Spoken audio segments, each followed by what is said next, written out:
In July 2019, I made a plan to attend the National Memorial Service at the Port Chicago Navy National Memorial.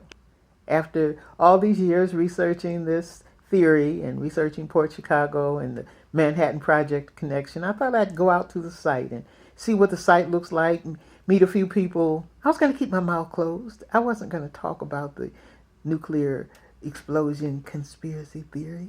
But I just wanted to be out there. I just wanted to get the feel for the place. So I made the arrangements. It's a National Park Service, but it is on an active military base. So you have to make arrangements in advance. You have to register, and they check your driver's license and stuff. Well, I have a friend that lives in the Bay Area, Shirley, and so she invited me to stay at her home, and she would go with me. She was going to drive out, and we would attend the memorial service together. So she had to register as well.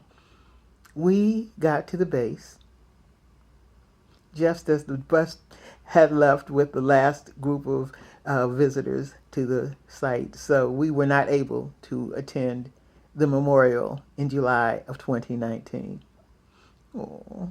But I told Shirley, after all these years, we've been friends since, college, 50 years. And I told her, Shirley, I'd rather miss that memorial and have this opportunity to spend time with you than to attend that memorial and miss this time with you. And that was sincere because Port Chicago would be there. The friendship of a lifetime was worth uh, treasuring. And so we did. And we made the best of it. We went over to the Mare Island Navy Shipyard. Now, they have a library there. It's no longer an active shipyard, but they have a library there.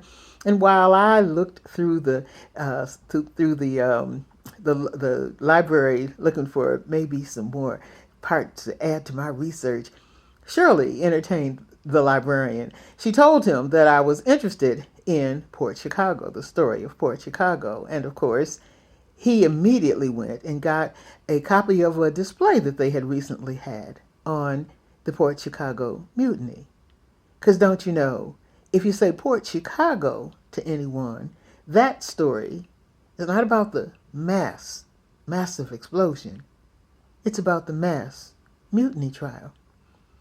Well, the good news is at this time, as I'm recording in January of 2025, last July, the Navy announced that they were exonerating all of the black sailors who had been involved in the work stoppage after the massive explosion. And that, of course, is a good thing. We think of it as justice finally served, or maybe the extension of the cover-up, because they still have not acknowledged that the Port Chicago explosion is part of nuclear history.